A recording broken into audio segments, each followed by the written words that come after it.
مشکل پسند مادر، مشکل کشای مادر، هم راهنمای مادر، هم راهپای مادر، هم شمس دل قرینت، هم ماه در جبینت، هستی چو عرش بر جای، بی تخت و جای مادر.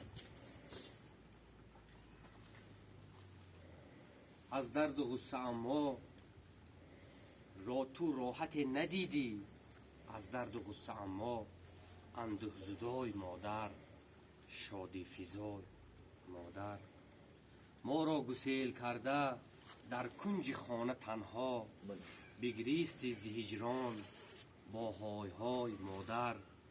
اشک نهانیت را جبران چسان توان کرد، ناآگهی ما را بخشای آی مادر، ناآگهی ما را بخشای آی مادر. قدری تو را اگرچه ما غافلان ندانیم، بالاست قیمتی تو نزد خدای مادر. راهی که میرساند ما را برستگاری، با یک اشاره خود بر ما نمای مادر.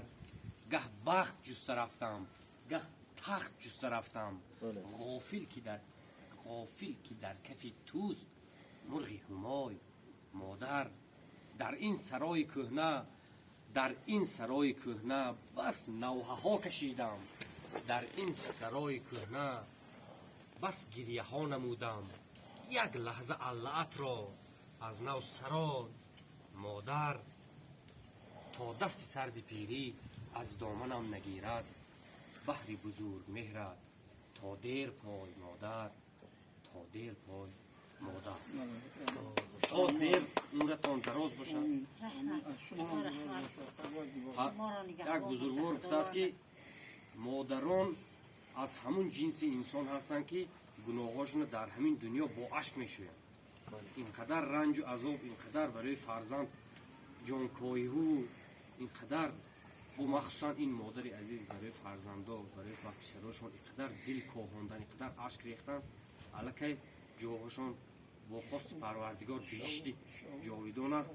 عمرتان دراز، تنتان صحت، آمین. بالا باشه. خدا نگهبان شم در موت خار بسنه. سلامت.